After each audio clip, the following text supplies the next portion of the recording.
skies all open wide, geese go high and over. Oh, now you're a beachcomber, fistful of sandfire, sea, lavender, see you next year.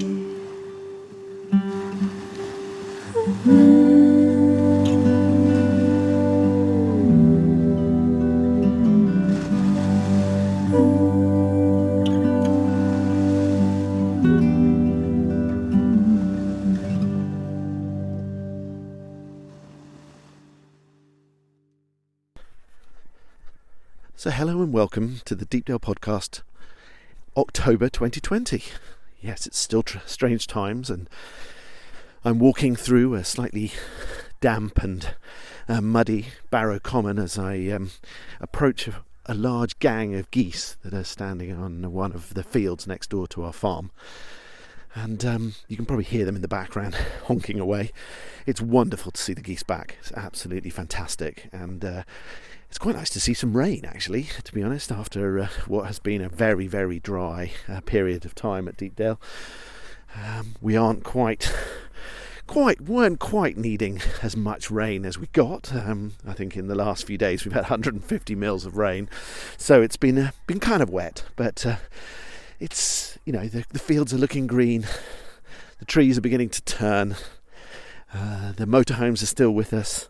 The geese are very definitely here, coming in their tens of thousands, and Maple's sort of insisting I walk a bit faster because she's fascinated by the geese in a sort of strange kind of I don't know what to do with them way.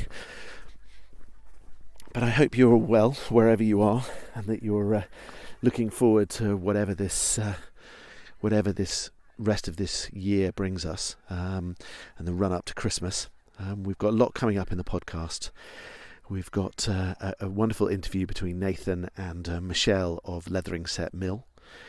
We've got some of Simon's top 5, and we will have some farm chat and some tourism chat. And the views up here are just fabulous. If you've never been up to Barrow Common, you really should do. Where I'm standing on the sort of east side of the Barrow Common, east side of Common Lane, there's the most incredible view of the harbour. You can really clearly see the way that the creeks make up the harbour and flowing out, and the whole curve of Scolt Head Island. As I say, there's this massive collection of geese on the field just below me. I can see some tractors working on the carrot field. The field I'm looking at the moment is stubble, and it's just. I love days like this. It's cloudy.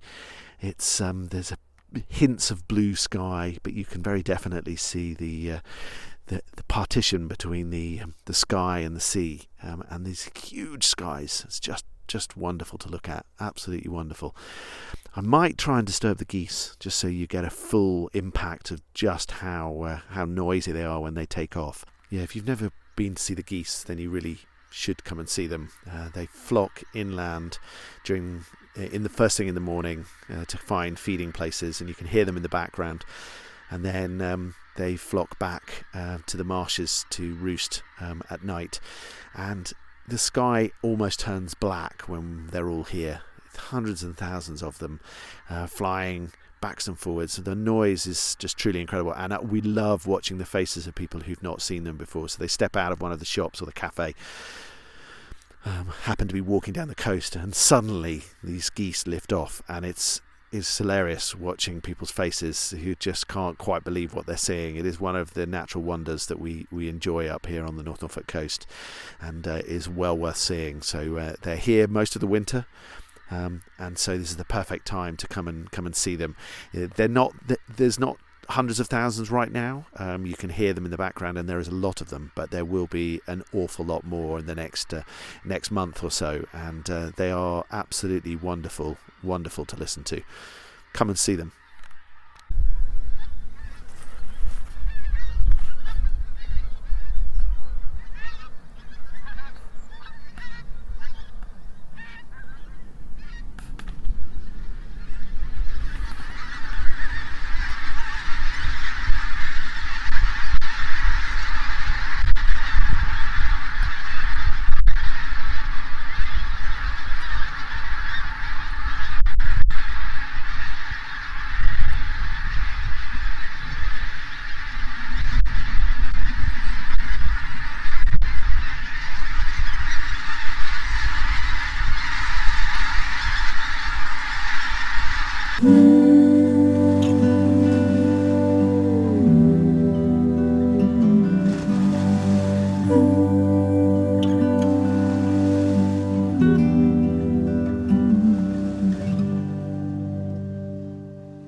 Norfolk Coast with Georgie and Jason.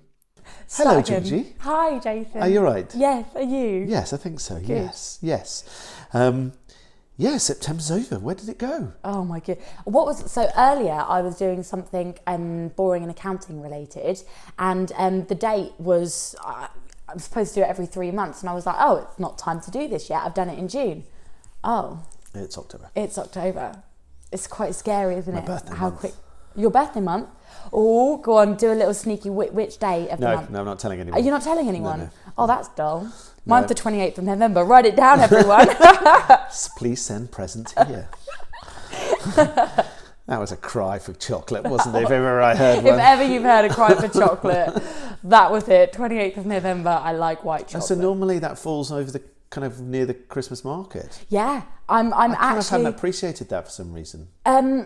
So, maybe because it's one of the most stressful weekends of my life, so partly that. may have not given it full notice. I do mention it quite a lot. Every mouthful of cake that I have at the Christmas market, because we have the charity cafe normally, were it not cancelled. We're not talking about that. But yeah, normally I would just help myself to inordinate amounts of cake and be like, it's fine, it's my birthday. But not this year.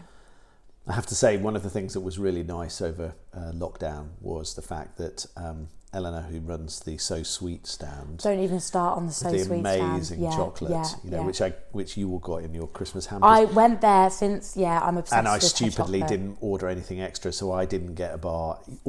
So I'm packing up all the bags for all the staff for their Christmas presents. Spoiler alert! There, other members of the crew, we're getting some So Sweet for Christmas. No, this was last year. Oh. I'm not telling you. It's just a big assumption you're getting anything this year. I really hope it's so sweet. I actually have a problem with that chocolate. It is just, But no, I didn't order enough, so I didn't have any left. Did you not? No, so there I was giving it all, and I was thinking, right, who could I least like? Who would forgive me the most for not giving them a massive? In case you haven't seen her chocolate bars, they're lovely, they're huge. But she does these massive slabs of chocolate, which are the biggest bar of chocolate you've seen in a long time, and they had pieces of caramel in them, didn't they? Yeah, and, they can have lots of different things in them. Well, my sister had to, I think I mentioned, my sister had to cancel her wedding. It was booked for the end of May this year, and to get her a little present, I really wanted to go onto the So Sweet website and get a personalised sorry for your COVID wedding, cancelled wedding, but she was so busy and I didn't do it enough. I didn't do it in advance enough, so I wasn't able to. But the second that I can think of a decent, reason, I'd rave about her. She's brilliant. Yeah, I put it on my birthday list when my daughter and wife asked. Yeah, I'm going to put it on my list. I put on the Knorr, the new one that they've got, salted caramel chocolate that they've got. So, both Norfolk chocolate producers. So, brilliant. It's purely out of supporting local. We've got some good, well, not even just chocolate, but we've got some brilliant cheese, fantastic alcohol as well. It's really good alcohol. Good coffee and stuff like that. Yeah, we are very, very lucky on the Norfolk coast. And of course, the flour. This is Deepdale Flour, accidentally tied me really nicely to the flour. But yeah. Deepdale Flour. Quite exciting, really. Just a plain flour. We're just working out whether we can mill a ton of it so that we've got some bags to keep us going through the winter and into the new year. Mm-hmm. It's not bread flour, this one. It's just a plain flour for sort of cakes, and I made American style pancakes with it the other day. It's funny because you haven't brought them here, so where are they, Jason? They don't travel that well. Where are the pancakes, Jason? They need to be eaten straight out of the pan. I can help with that. Bring the flour in. We'll get cracking in the kitchen. Okay, right. Okay, that's a challenge. Yeah. I got my daughter said, "Oh, you could make American style pancakes out of that flour, couldn't you, Daddy?" Yeah, okay. Fancy American style pancakes there, do you, Ava? She kind of fell in love with them. We went to New York for when she was probably, I'm trying to think when she was, probably 7 or something, maybe 8, and she seriously got into the capability. You know how you see films like When Harry Met Sally, where people order everything on the side. So I want this over this, and she just really got into the New Yorker style. And then she came back here, and it was like, yeah, you can't. We don't really do that, do we? Here? No. But it's one thing that she really brought back. She really liked American style pancakes. So I hunted around and found a really good recipe online, and so we can now It's produce the way. Yeah, Now so it's it's the way you good, do it. and you can buy some really good Canadian maple syrup. So that bacon and bananas. So Can we stop? Because I'm actually getting quite hungry now. So it's good. not far off dinner. So It's good. a really, really nice day. I'm being ironic. So what were we going to be talking about? Everything. Oh, I know what we were going to talk about. Halloween. We were going to talk about the fact it's October and Halloween is Yes. coming, Yeah. and despite COVID, there are some really lovely Halloween know. events in Yeah. the diary, which is really You nice. mentioned about the Holkham one. Tell me, because I haven't seen that. You've only popped that onto the website Well, they're this morning. calling it a Grimm, as in Brothers Grimm, Cool. as in Grimm Tales. Clever. Grimm Halloween. Mm-hmm. And it looks like there's kind of various different things happening, which looks really good fun. So, there's a fancy dress and there's storytelling and there's all sorts of stuff like that. And there's lots of decorations. Holkham always do everything so stylish. Holkham It do. makes me disgusted. They really it's do. Just, it's just outrageous. They really. go so mad, don't they? And it's funny actually. Holkham is I'm sure that they get plenty of press actually, but it's one of my favourite places. And I've got a friend that's never been to Norfolk, and they're coming up to Norfolk soon. How did you meet them if they've never been to Norfolk? They live in Cambridge. They're a friend of my sister's, so through my sister. Gotcha. And they're going to come up to Norfolk soon. And I'm adamant I'm going to take them. Holkham is like the first place that I'm going to take them. I think. Cause Yeah, it's definitely just, got to take them to especially Holkham. this time of year. It's so beautiful, isn't it? In the autumn weather. Yeah. No, it's going to be. It is lovely, and they always do things so stylishly, and it's going to be really lovely, and they're going to be. So that'll be really nice, and then we've got a few other sort of there's some spooky there will train be. I mean, rides Norfolk. and stuff like that. Norfolk do Halloween quite well. I think. And I think the thing is, it's a bit later kind of publicising them because people are thinking about quite carefully about how they make them social distance and COVID secure and stuff. But all of the people who've announced so far will do a really good job and things. So if you go on our website, you can look at deepdalebackpackers.co.uk/Halloween, and we've got a special page just about Halloween events, and we'll keep adding to that. So as we get closer to we will get closer to Christmas while we're getting closer to Halloween. Of course, the two are logically Between together, the two. but I meant Halloween rather than Christmas. Basically, we'll just keep adding events on there as they get publicised. But there's some really fun stuff on there, and it's good fun. And that kind of segues us into your favourite thing, which is Christmas. Am I allowed to say it? Oh, Christmas! God, you can say it. Yes, you can say it. Yeah. And we are beginning to build up some events, kind of, so that people know what to do for that. But we haven't. We're a long way off, kind of thing. And I think everybody's waiting to sort of find out what happened. I think people are waiting. I do think there's an element as well. We have mentioned it before, but I just want to mention again. The Deepdale Events website is a really, really good way of promoting your event. If you're doing one, it can be really, really small, or it can be really, really grand, depending on what type of thing you're planning. So especially with COVID, people I think are constantly looking for socially distancing events. People still want to enjoy their lives. They just don't want to become ill in the process. So if you have got an event, or you know of an event that is going to be socially distanced coming up, or even in the distant-ish future, then go on to deepdalebackpackers.co.uk/events and click on submit an event. I can do it, it's not that hard, and you can upload a nice picture. So even if you can't think of anything really interesting to say, just upload a cool picture and no one will care. Yeah. Exactly, and it's free, and we'll publicise those events. Oh yeah, I should have mentioned that. It's free, which is really cool as well. Which is pretty cool, and those events get put on 3 or 4 websites and various social media things, and on the screen in our information centre. So quite a few people will find out about the events. And it's one of the it's really well read pages on our website, and it's people really like it. And our customers get an email before they come, a few days before they come, telling them kind of with a link so they can then look at all the events that are happening. The staff, I'm not going to lie, we get pretty excited about it as well. And the more an event kind of ignites a fire in us, the more likely we are to go, oh, if you're staying over the weekend, make sure that you do this while you're here. So and it can be literally something tiny, like a sort of a tabletop sale in aid of a charity somewhere, up to like a really big, like we've got the primeval stuff at the Raw Dinosaur Park. So it's which is not for people who don't like horror films. I can just say don't be fooled by the fact that it's a children's kind of theme park. I've been twice, and I don't know why I've been twice. I should have been once. It was a huge amount of fun. It was really, really scary, and I love a horror film. I'm not faint-hearted at all, but it was really quite scary. So I'm not going to it. I won't sleep for weeks. I do feel like it's something that everyone should do at least once. But yeah, it is genuinely really I'm scary. old and not that stupid anymore, so it's fine. Well, the staff I'm still really stupid, get into but not it. that The stupid. staff really get into the spirit and stuff, so it's a lot of fun. Yeah. They go, like Holkham do, they go all out with their decorations and with their themes and stuff. So it's so much fun. Yeah.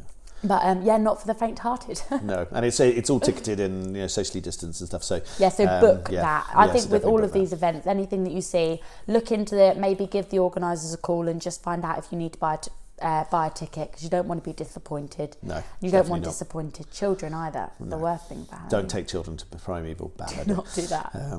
Unless they're But anyway, no, that's by the by.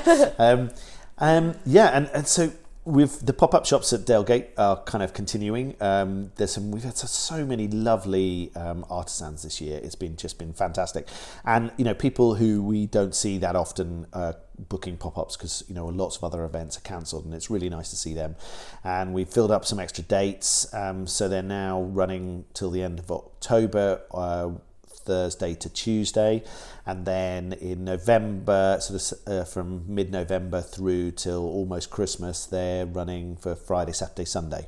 Brilliant. So there's some really They'll nice get plenty artisans. of walking, plenty of football, won't they? Yeah. For that, they're very busy. Yeah, and because we're not doing the Christmas market. What we're going to do is sort of do Christmas shopping at Dalegate Market, and sort of promote. Kind of coming, all of our shops are open every day until Christmas, so there's plenty of good shopping from them. And then we add the pop-up shops for the Friday, Saturday, Sunday, and then we hope the cafe will be doing some Christmas related food and stuff like that. So they're still really going nice. to be, because I know that the cafe is changing hands soon. It is. Well, it's up for sale. Okay, so it's not changing hands. So as of yet. yeah, so it's we haven't. The decision is where it goes. So if if you're interested in running a cafe on the North Norfolk Coast, then oh my gosh, then can you investigate. imagine if you could, because it's such a popular destination. We get so much footfall along this area, not only for people that stay with us, but also for people that are visiting the coast and stuff. So I can't believe that hasn't been snapped up already. There's been some really good interest. Okay. So I think it won't be up. It's sort of early days, because I think it's been on the market for week and a half, 2 weeks. Okay. So it's sort of getting out there now, and people are beginning to realise it's for sale. So cool. Okay. it's going to be like some really interested people. I've been sort of Brilliant. showing them around. You do a lot with that place. Graham and Viv Cool. have been showing them around at the cafe, and then I've been meeting them and talking to them about what we want to achieve as the landlord with the cafe, and talking about how it fits with the tourism business, and all of that kind of stuff, and the events that we run in a normal year, and that kind of thing. So it's it's a brilliant opportunity for someone who fancies running a catering business. It should be really. If cool. I had a clue how to do it, it would be really, really fun. I'm sure, but I wouldn't. The trouble is, you would eat all your profits. I would eat all my profits, and actually, I don't know if I'd want to eat what I made, because I'm not that great at baking and. That probably means that nobody else would want to eat that many things either. So I think there wouldn't be that many profits. Yeah, there are quite a few flaws in this plan. I've started to find out. Yeah.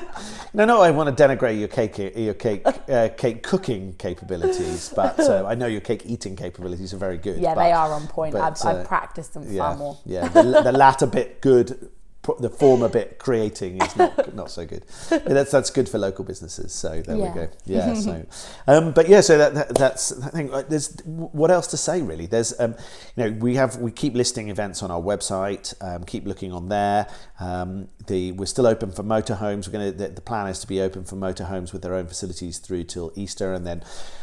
Fingers crossed, normality opens, and then we'll begin to, from the end of March, open up for everybody else. At the moment, it's sort of watching and listening brief as we go forward, and then the hostel is open. The private rooms are open. Yeah, we are practicing. We're doing, I think, really well with the socially distancing as well, because it's an older building. All of our we are the hostel and the backpackers hostel and the groups hostel are based in older buildings.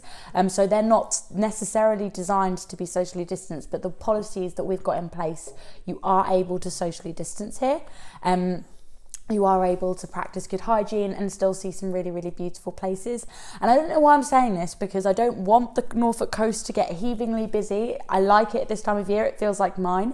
But it's so beautiful at this time of year. And I think as long as you bring the right suitable clothing, you can have a really amazing time up here at the moment. So you can share the secret with the people who listen, and if they don't listen, they've missed out. Okay, that's cool. I feel a lot better now. Yeah, come to Norfolk. It's beautiful here at the moment. It's so lovely. lovely, and you can get some really, really good like headspace and stuff. So come to Norfolk. And before I kick you out and and get Nathan in to sort of chat about the farm, we filmed our promo video on Monday. Yes, it's very some of the exciting. pictures. How did that go? Well, it was really fun actually. It was really fun. We discovered that the two models that we were using, one of them is Caroline's cousin. Yeah.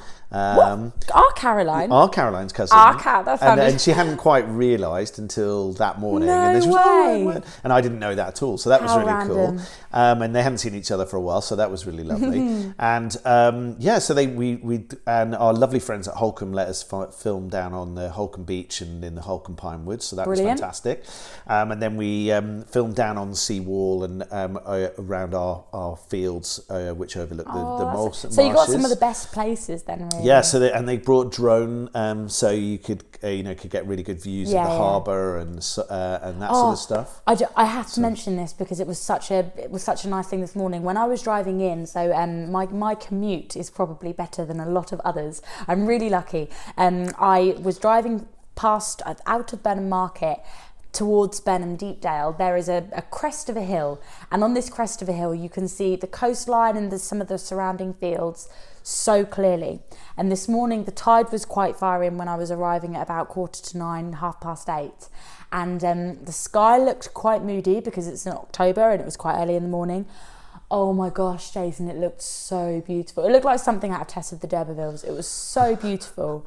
And I honestly, if it weren't for the fact that I was driving and that you can never capture the scenery as well in a picture, I would have taken a picture because it was so beautiful. I love the skies at this time of year. Why did I mention it? Because of the drone, that's why. Because of the drone. I was thinking, I bet the drone got some really beautiful because the thing views. was, when you're walking in on the sea wall, it's a beautiful view, but it a is lot flat, of people, isn't it? also a lot of people don't realise, like, you don't have to be very much higher to begin to get a real feel of of just how much character there is in that, because it's very easy for the untrained eye to be looking at it and just think it's sort of this, blanket of kind of marsh growing plants, and not seeing all of the kind of the meandering of the meandering of the creeks and the little boats sort of hidden away in those, and how the creeks create the harbour and go round the ninth hole, and then with Scolt Head Island out in the distance, the big Sandspit Island. I bet you got a really good view of all of that with the drone. Yeah, exactly. And they were able to sort of fly back up over our fields and then sort of look out across all of that. So it was really lovely.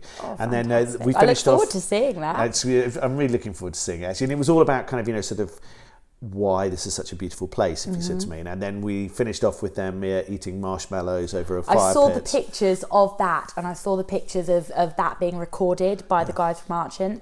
And I thought, this is going to be good. Because that's what Deepdale is about. It's about seeing all of that stuff and then being able to come back and enjoy the space with your family and with your friends. So just being sort of an oasis. brilliant. And we got the massive marshmallows, no halfway. I saw the leftovers in here, the ones that are the size of a mug. Although the bag is significantly emptier than it was on Monday. Were you expecting anything else? I'm amazed it's lasted as long as it has, to be honest, because it's 3 days later now, and I expected... They've lasted longer than the donuts you haven't brought in for a while, just saying. I'd just like to say that they're normally from Morrison's, and I didn't really fancy fighting my way through Morrison's every morning to go and get them. Whereas I'm sorry as well, that was really rude. Pre-COVID days, I used to just, nip in, grab something. Yeah. Now you'd have to be masked up, and it just sort of...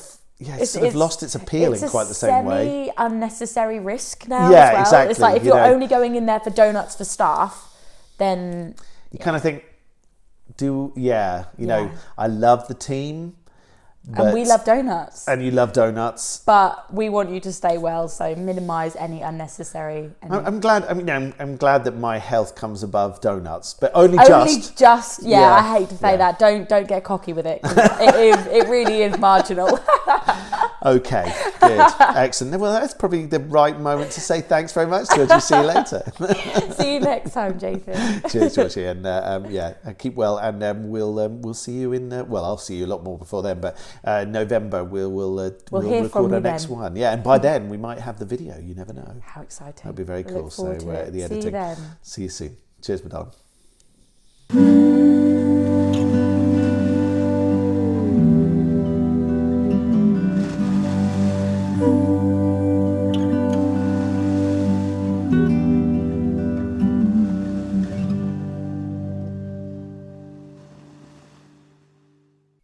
Top 5 with Simon. Hello ladies and gentlemen, and welcome back to yet another Top 5 from Simon here at Deepdale. This month I'm going to run through Top 5 most requested elements of the North Norfolk Coast by our guests that we lovely get to interact with every day down at the Visitor Information Centre. Of course, people do arrive here at Deepdale and they do not know the area and they've never been here before, and we're happy to advise them on where they can go and do whatever it is that they wish to go and do while they're here. So we'll run through our top 5 most requested destinations, let's say, here at Deepdale Backpackers and Camping. Number 1 is, of course, where is the best beach? Where is the nearest beach? Which beach shall I go to? And of course, directly in front of us here at Deepdale is a salt marsh, not a beach. We are cut off from the beaches by the creeks. And of course, this provides this fantastic wildlife area directly outside our door, full of birds, wildlife, and mud. So if you're looking for a beach, don't head onto the salt marsh in front of us. No, you were going to have to go to either Brancaster or Holkham. And I would say, if I was to walk to one of those beaches, I would probably, personally, I would go to Holkham Beach. It's a huge beach, and you're bound to find a bit of space, a bit of seclusion if you're looking for that. And a really nice sandy beach is at Holkham Beach. So you can of course get to that on the bus and stopping off at Holkham, and then a walk down the drive there and hop onto Holkham Beach into Holkham Bay, or you can walk down from Burnham over East Staithe and walk down and end up on the most eastern point of Holkham Beach. Again, beautiful. I've talked about it before. A fantastic walk. So yeah, the beaches nearest to Burnham Deepdale is Holkham Beach and Brancaster Beach. You can get on the coastline the bus 36, and that will drop you off or pick you up from those places. And of course, they're dog friendly, those buses as well. So best beach, Holkham Beach for me. The people also ask, where is Henge? And Henge, of course, is almost prehistoric structure that was found just off the on the beach at Holme, next to the sea, somewhere between Holme and Thornham. We know exactly where it is, and you can go down there and you can see originally where Henge was. Fantastic find.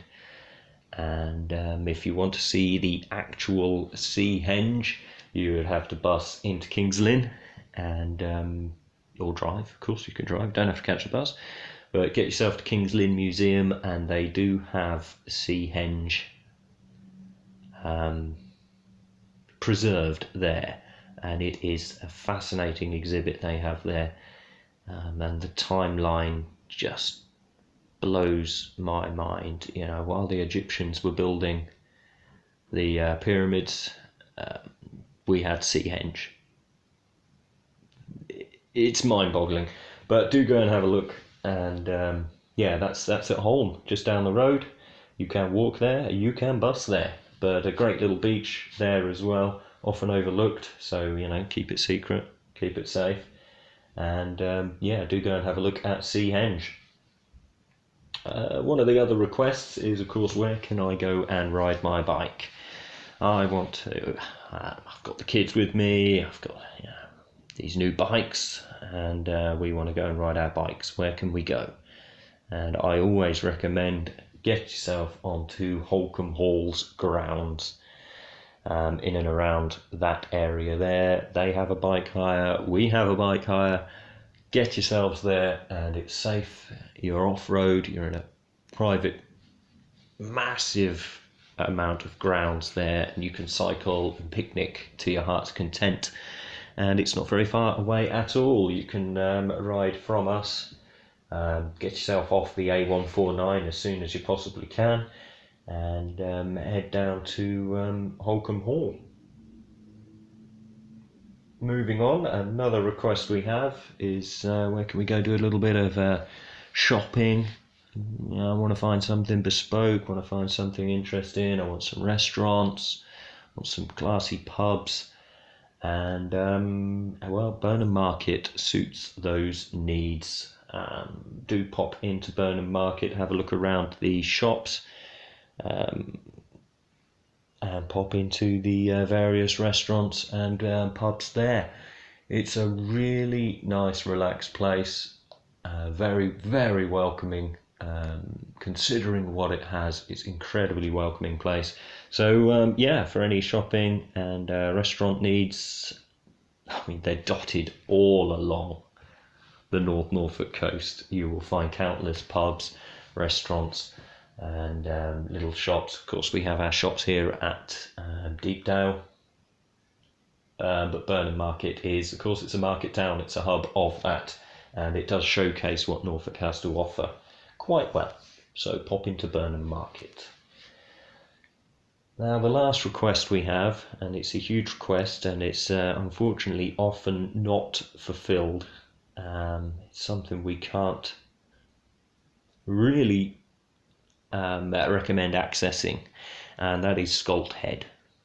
You'll see it on our, in fact, if you're listening to our podcast on a video streaming site, you will probably see Scolt Head in the picture Jason's put up. It's an island just off the North Norfolk coast, and there is rumour, and OS maps don't help this rumour at all, that you can walk to Scolt Head. Let me assure you, you cannot walk to Scolt Head. There is a creek, a nigh-on river that is going to prevent that from happening. And even if it's not there, there is deep, deep, dangerous mud. And there is no way we can recommend you to walk out to Scolt Head. But it can be accessed. You would have to charter a boat or find some other flotation device to take you across there safely. And then, yes, you can enjoy Scolt Head. It is a nature reserve. It is scientifically studied. It is fascinating area to be in. But it is beautiful, and it is very exclusive. There's nobody goes on there. So if you can get across there safely, whether you charter a boat or float your own way across safely, please take great care of Scolt Head. Don't leave any trace of yourselves being there at all. But a beautiful place, and one of the one of the top requested items in our immediate vicinity is Scolt Head. So, ladies and gentlemen, I will leave you with that top five requested things to do around Burnham Deepdale. I'll run through them quickly. See Henge, where the beaches are, where we can ride our bikes, where the shopping and restaurants are, and of course, how do I get onto Scolt Head? So, ladies and gentlemen, I hope you enjoy that, and it's given you a little few ideas as to what you can get up to while you visit us at Deepdale. And of course, much love to you all, and we hope to see you here with us, well, whenever you decide to come and just stay. Take care, folks, and see you soon.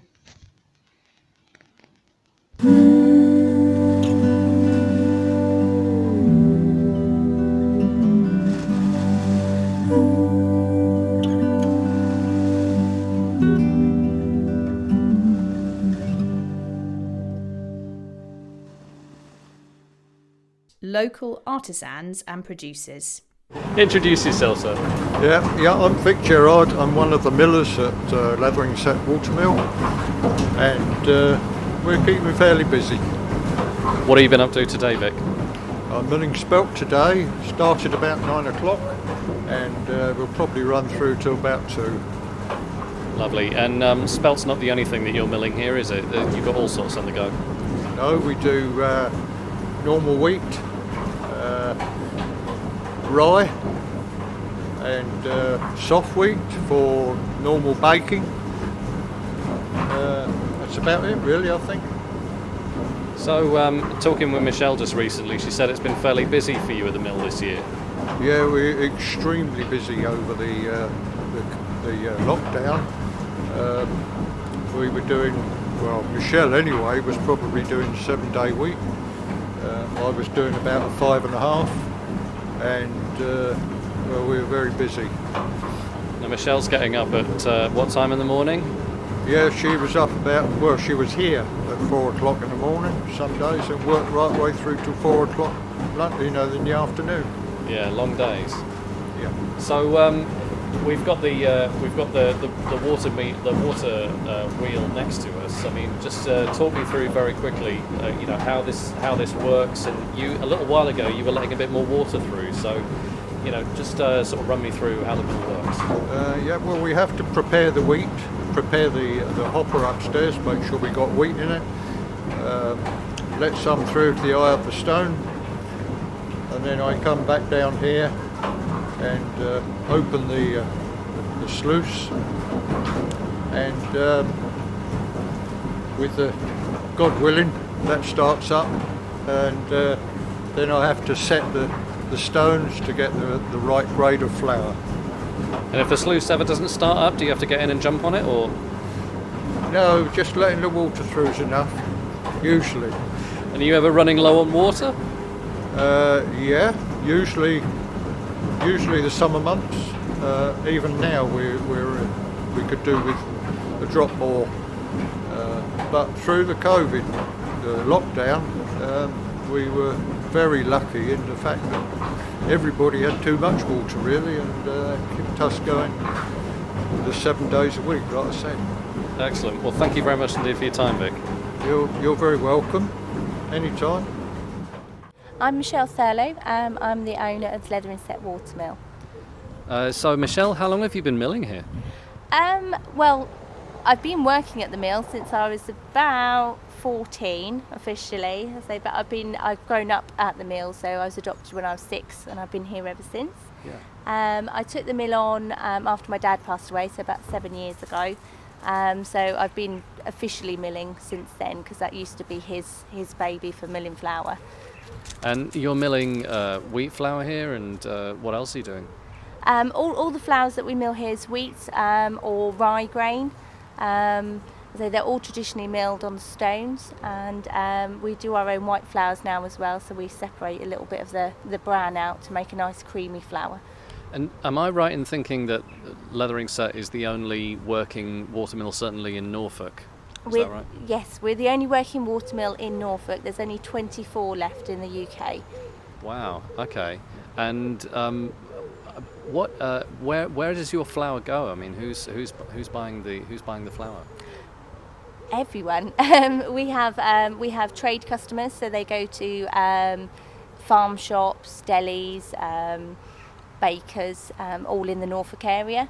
But then we have an online shop as well, so all the bag down can go as far as, well, some of them we send to Scotland and Wales and all over the place.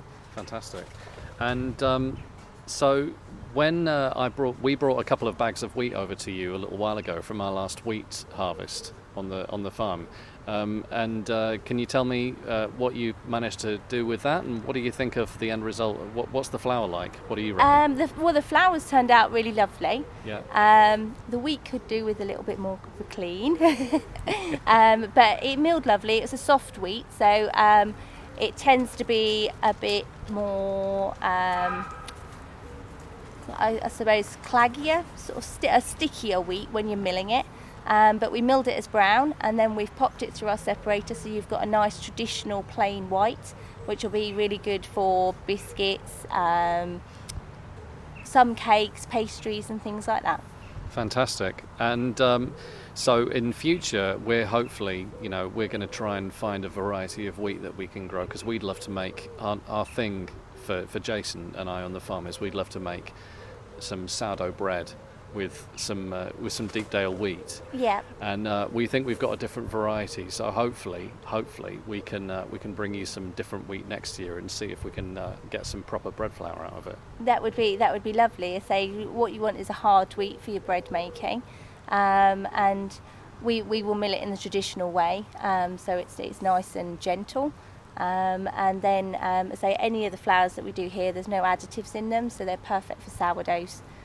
And with wheat, it's like you get different protein content. Is that right? So wheat for bread milling flour has to be sort of quite high in protein. High in protein and high in Hagberg levels. What's a Hagberg? Now you're asking. Hagberg, it's a bit like sort of the starchiness of a wheat. So when you've got bread making, you want your starchiness to be quite springy, I suppose is the word. Yeah. So that you've got a bit of resistance there. So you want high protein, you want high Hagberg. I mean, we work off of something around about 365 in our Hagberg, which doesn't mean anything to anybody else, but that's what we work off. So about that, and about anything above 13.5% in protein, and then that will make you a nice bread flour. You heard it here first, Jason. We're looking for 365 Hagbergs. A lot of things. I say I have to learn on the way, and all the figures and numbers do confuse me a lot sometimes. I generally go by my farmers, and they get it tested, and they say yes, that's okay. And so you're working with a fair few farmers already at the moment who are sending you their wheat. Yes. We get all of our spelt grain from RW Hill Farms in Shibden. All of our other grains come from Dewing Grains, and they source from Saul.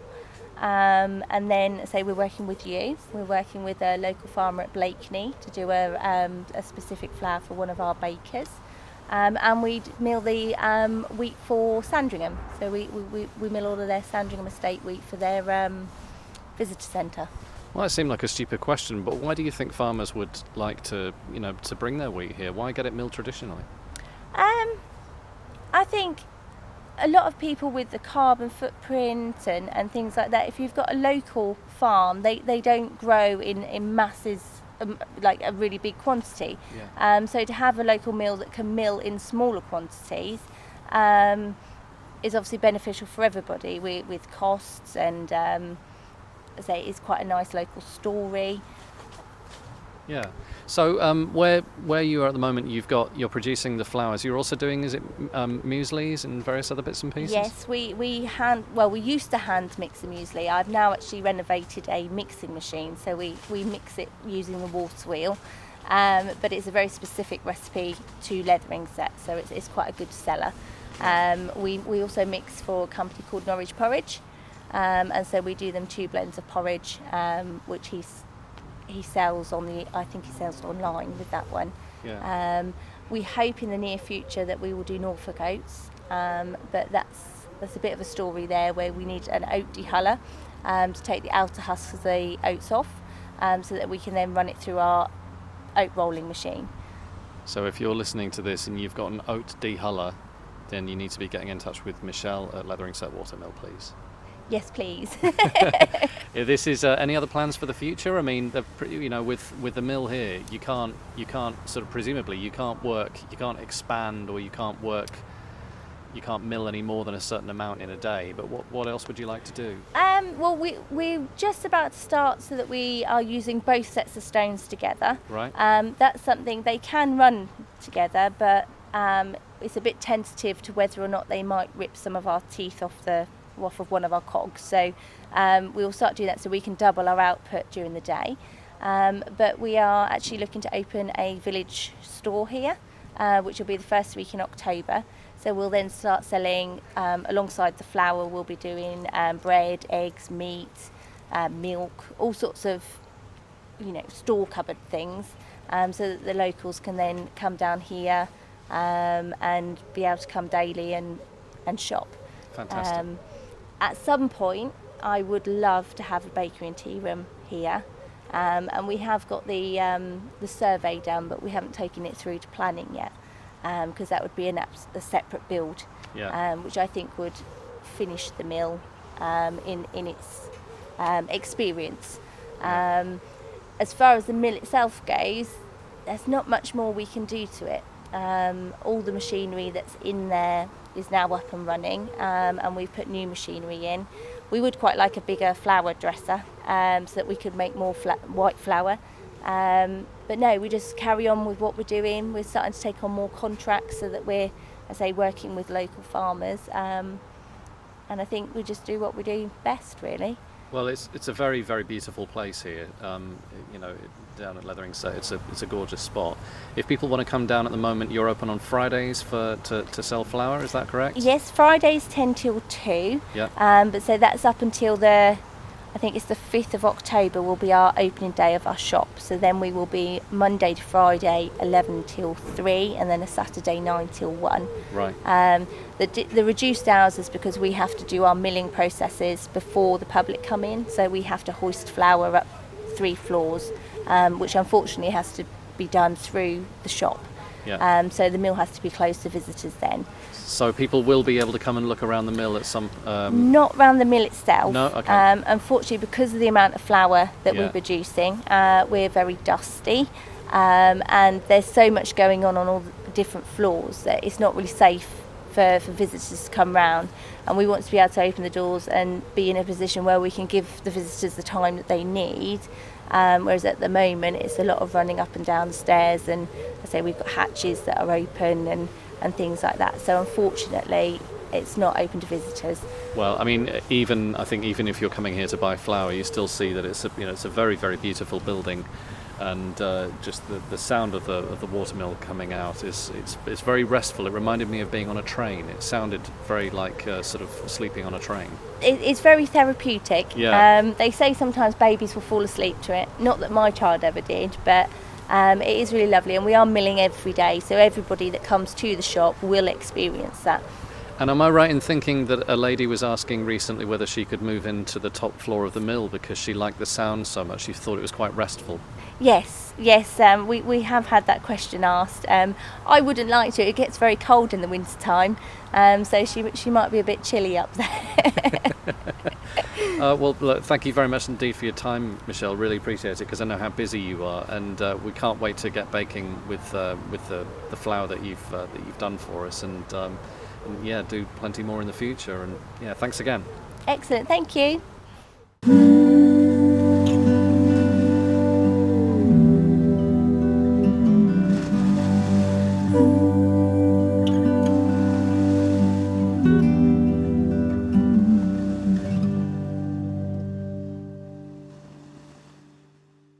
Farm Chat with Nathan and Jason. So hello. Hello. Are you all right? I'm very good, thank you very much, yes. Nathan's put on his glasses specially so he can concentrate and sound academic on the podcast. Yes. So he can talk deeply about oats and winter peas and yes, cover crops and yes, indeed, clover and yes. Yeah. Have we managed to plant any clover? Have we has the weather been against us? 20 hectares of clover in the ground so far, I think. No? Yes. Sorry. We've had a bit going on. This has been a bit manic. 20 hectares of clover in the ground so far. We have an additional 5 hectares to go in. It's probably too late now for us this year. They were going to go into a field that we're still waiting for the potatoes to be harvested from. Yes. So I'm still waiting for the potatoes to be harvested. But then they were supposed to come in on Monday, and we're glad they didn't, because we had 120 mils of rain over the weekend, didn't we? There has been just an insane amount of rain, and it's not good to get onto the fields at all at the moment, because we'll just end up completely trashing them. But the good news is that our flood defences worked. That was amazing to see. That was brilliant to see. So we we've previously had conversations about sort of, what are the things that tell us that our sort of flood defence work, and also things like cover cropping and this kind of thing, what will tell us that this is working. The fact that we haven't flooded the neighbour or the village church, excellent. We like that one. Yes, but also I went to one of the fields that was the most problematic at the beginning of this year, when we had Storm Kira and Storm Desmond that did so much damage. I mean the one that made the road flood so much that you could canoe down it? Yes. Yes, indeed. And so I went up there to look, and the new catchwaters, the dikes that we've put in, are doing the job of capturing runoff from the field. And the pond that the Norfolk Rivers guys dug for us in the bottom of the field was catching water and storing that, and that water has now been percolating away. So it's actually all been doing a fantastic job. And what's even more encouraging was that I was seeing water flowing into sort of the catch water basically before it came into the pond, and it's clear. And that's brilliant, because it means it doesn't have our soil in it. It means it's not washing the field away. And that was one of the best things to see. Now, law of unintended consequences, or maybe we sort of slightly saw this coming, the bitter irony of the fact that we had literally just harvested potatoes from a field, and we had a lot of runoff coming from a different location into this particular field that we had literally just lovingly sown clover and mustard. It looked really into. pretty the day before it rained. It looked fantastic. And then literally the day after, all of this stuff had gone into this field. So it was completely bare soil, which we don't like. And sort of one of the cardinal rules for the farm moving forward is that we will not have any bare soil anymore. And we've talked about that before. But the field was all bare soil. And then basically there was a load of water went into it. And some of that soil got washed off the field and onto the coast road, and it's kind of heartbreaking to see. But at the same time, there were other fields that have previously been really problematic, and where they had cover crops on, there's nothing. There's no water flowing off them, there's no soil flowing off them. So we know that this stuff works. We're seeing it really, really graphically. So it's just one particular field got a bit of a hammering, and we couldn't get it sorted in time. But it just reminds us why we're doing this stuff, because it works, because it's effective. So yeah, we'll fix that field as soon as we can. Yeah, and actually, weirdly, like Burnham Brisk, which had the really bad flooding at the beginning of the year, was one of our highest cropping fields on the whole farm in harvest. Yeah. So it wasn't. It looked truly awful at the time, and it was not great that our next door neighbour had quite a bit of the field in her house, which we're still working on, and we did. That was why we put in the pond, and that's why we put in the breakwaters, and that's why we planted hedges, and that's why we put in cover crop areas. And it hasn't happened again, despite having 100 mils of rain on Friday all in one day. And that field has, the nice thing was that field obviously wasn't as badly damaged as it appeared at the time, because it still cropped reasonably well. And now we're stopping the water coming off that field and going and doing any destruction. So that's really good. So, this is the thing. You kind of, you deal with one problem, and what you're desperately trying to avoid is creating an alternative problem off the back of that, and we'll see. But what about a week ago? The day that it rained 100 mils of rain in a day. Yeah. I I was standing in woods and fields at Ken Hill. You sensibly decided that you had more important things to be doing on the farm. I think you got soaked, but not as wet as I did. And I got into the car and switched on the seat warmer, and I couldn't see anything out of the windscreen because there was so much steam inside the car. I was absolutely sodden to the skin. It was awful. But Ken Hill was fascinating because it's one of the places that you and I have been looking at to learn from, and it's part of the North Norfolk Coastal Group, which is basically a whole group of farmers who are getting together, and landowners, so it includes the National Trust, the RSPB, the Norfolk Wildlife Trust, Holkham Estate, us, Andrew Crean, who's our next door neighbours, and various other farmers. And it's basically about greening up all of the land north of the A149. So we'd gone to Ken Hill, who are going through a big rewilding project and learning about what they were doing. I'm not 100% sure I was fully engaged due to the water running down my neck, but it was still really interesting to me. Even my Australian Akubra hat didn't cope with the rainfall. It was that hard. But that was really interesting, and there's more of those sort of farm visits planned and lots of sort of stuff. But the coastal group's going to be really interesting because they're doing a big biodiversity audit for the whole area. And that's going to feed into other groups that we're involved with through Holkham and various others. So it's really nice to kind of feel like we're not the only mad fools on the coast who are doing this stuff. There's a real sort of sense of change in the air with all of these people coming together to really make a difference. It's going to be really exciting. It's really, really encouraging that that we can have conversations and be thinking beyond the farm boundary. And there's loads of stuff that we want to be achieving here on the farm, but to be working with other organisations. And this is the way that it's going to be in future. The way that sort of support for environmental management will happen in future will mean that we're working with organisations like the RSPB and the National Trust, because we're all land managers, and it's a false division to make between farmers and conservation managers. We're all managing the landscape.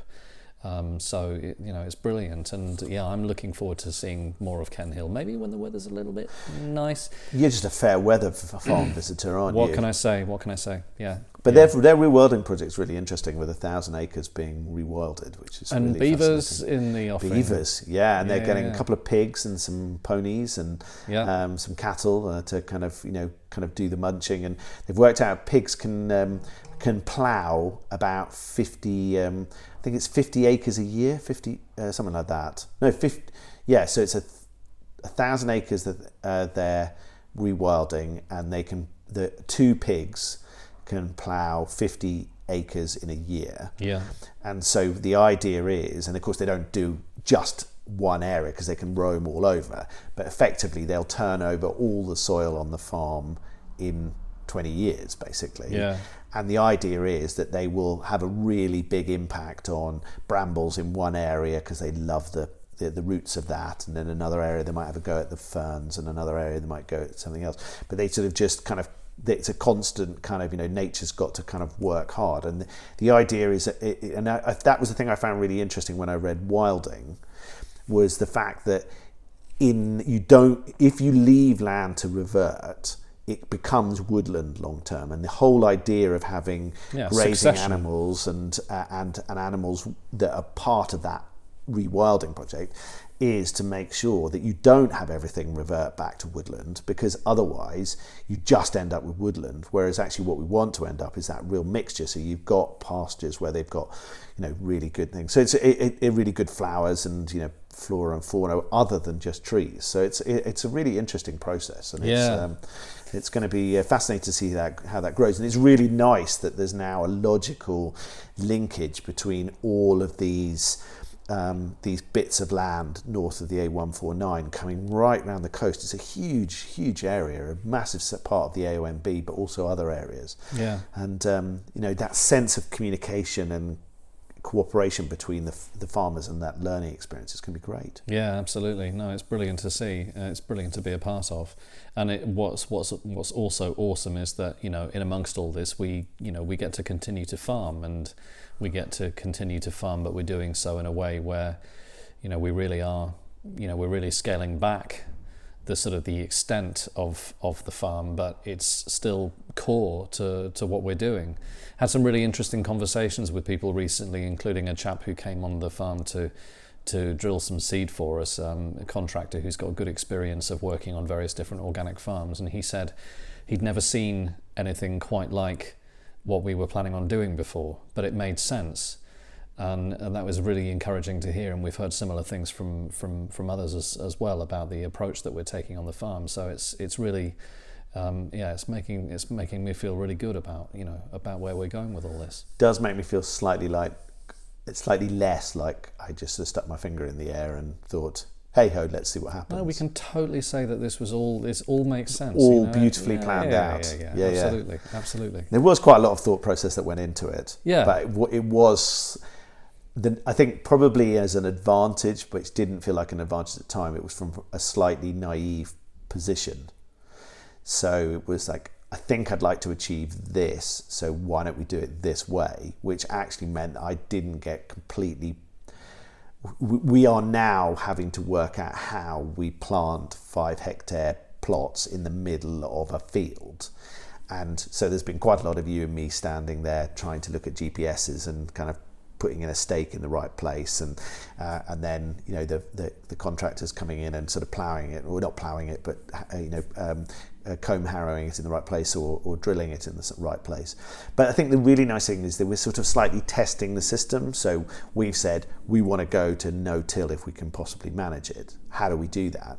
So we've shown that we can drill straight into wheat stubble. We've shown that we can, with a light disc over potato land, we've been able to then use a comb harrow and put in our cover crops and put in our sort of seed beds, and that's really exciting because it means that we're not having to rip that soil to pieces to start afresh. And I always find it heartbreaking that you hear some people going, "Oh yeah, you just plough it and glyphosate it, and then you can start your wildflower meadow." I'm like, that kind of means you've done all the damage and then you gain the positive. And it's like, can we not just slowly revert it without having to do all the damage first? And I think the nice thing is, because we've been able to say, well, why don't we try it this way?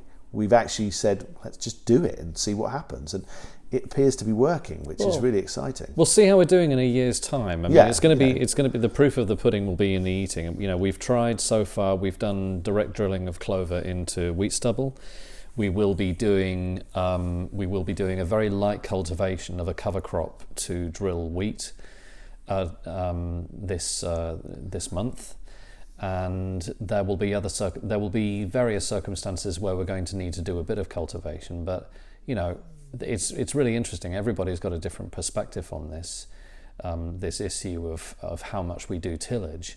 One of the things that we know for this farm is that where we've left a field naked with no green cover on it, then the second an abnormal amount of rain has hit, then we've ended up in trouble. So the cardinal rule for us is we need to be having green cover and sort of active root growth and active plant growth on the go for as much of the time as we possibly can. And that's a principle that, for example, James Beamish, who's the farm manager at Holkham, he's been working to, and reducing tillage. And also, if we do need to do some tillage in a field, maybe we don't have to do the whole thing. Maybe we don't have to, there's no reason that we have to do it all the way up to the hedge.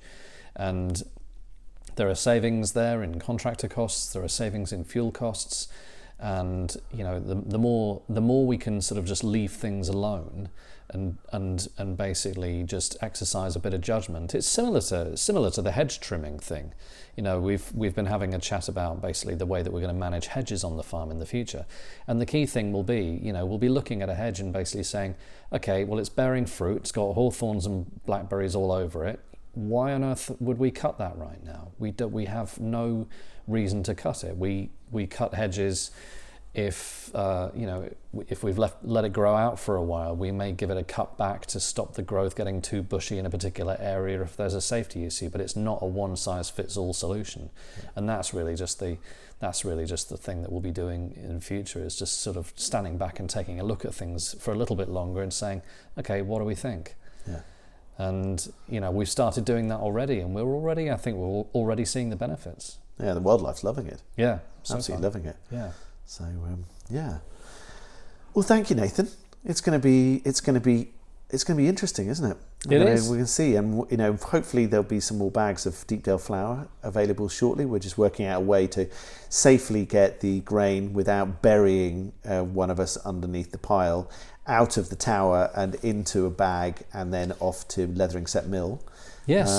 Yes. And then hopefully it will be for sale in Deepdale stores, which will be very exciting. Indeed, yeah. So, Letheringsett Watermill, Michelle and the team there, they're a lovely bunch of people. and they've been kind enough to to do a little bit of a test mill of some of our flour, and we want to get some more done now. And we're looking at, basically, as we move forward, we're hopefully going to have much more interesting varieties of wheat. So there's a really exciting thing that we're trying with a variety of wheat called YQ that we're going to try putting in this year to start to build up our own sort of store of seed of that. And Michelle and the guys at Letheringsett, they're working with various different farmers around the area. And so I mean, I think we're including a chat that I had with Michelle and Vic. They will have just listened to it. Excellent. So that'll be great. Yeah. So you were interviews with them. Yeah. So they are, and they are opening at the mill. They're opening up a shop. I think it's next week. And they're going to be open, you can find all the information online, but they're opening up a village store, and they'll be selling fresh bread as well as flour, as well as other bits and pieces and provisions. And so, just really wishing them luck. It's a really sort of exciting new thing that they're doing. No, it's fab. I think it's great. And I think I'm right in saying, but the demands for the flour from that mill have increased quite dramatically due to COVID, and I really hope that people realise the time and energy, and particularly the passion that people like Michelle put into these local products. And so please keep supporting them. Even when sort of normality arrives, and you feel completely comfortable about going to a supermarket, still remember these little guys who worked really hard to supply you with the essentials when it came to the crunch. And they need your support continually. So remember to keep buying your flour from places like Letheringsett Mill, and your beer from the little breweries, and all of that kind of thing, because these guys are there, and they're part of the fabric of the community and really need your support. So keep doing it. Plus they make awesome stuff. That really helps, the fact that it's awesome stuff. But yes. It's just they've a lot of them have worked right through lockdown, haven't they? Sort of still producing really high quality, high end products. Yeah. And being able to supply it on a local basis that they just wouldn't have been able to do normally. So it's great. So you can hear the starlings. Is it starlings, or is it, what is it? Sparrows. Sparrows going a bit mad. It's like they're in the room. Yeah, they've kind of worked their way underneath the tiles, and then underneath the felt, and then this is their play area.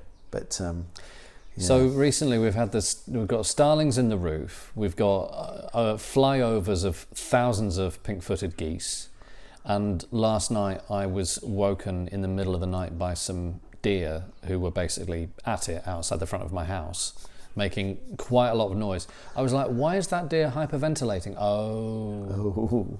But that's weird, because they were obviously very keen to be seen and heard, because that was the more public side of your house. Whereas if it had been in your garden, I could have sort of, it would have been a bit more private. Exhibitionist deer. I don't know what to tell you. I know, what can I say, really? It's all this stuff about moving to the countryside and it being quiet and peaceful is absolutely nonsense. Nature is making a proper racket. Well, thank you, man, and we'll talk again in November, and by then hopefully we'll have some photos to include of some of our new crops kind of popping out of the ground and showing themselves, and you'll be able to begin to see the 5-hectare plots appearing in amongst all of the rest of the growth, so that'll be really exciting. But yes, many interesting things. And enjoy and Cheers. have fun. Thank you. Cheers, man.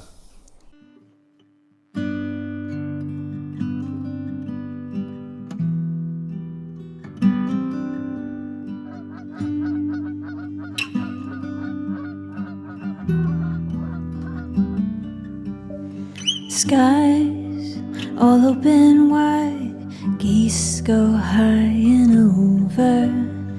Oh, now you're a beachcomber, fistful of sandfire, sea, lavender, sea.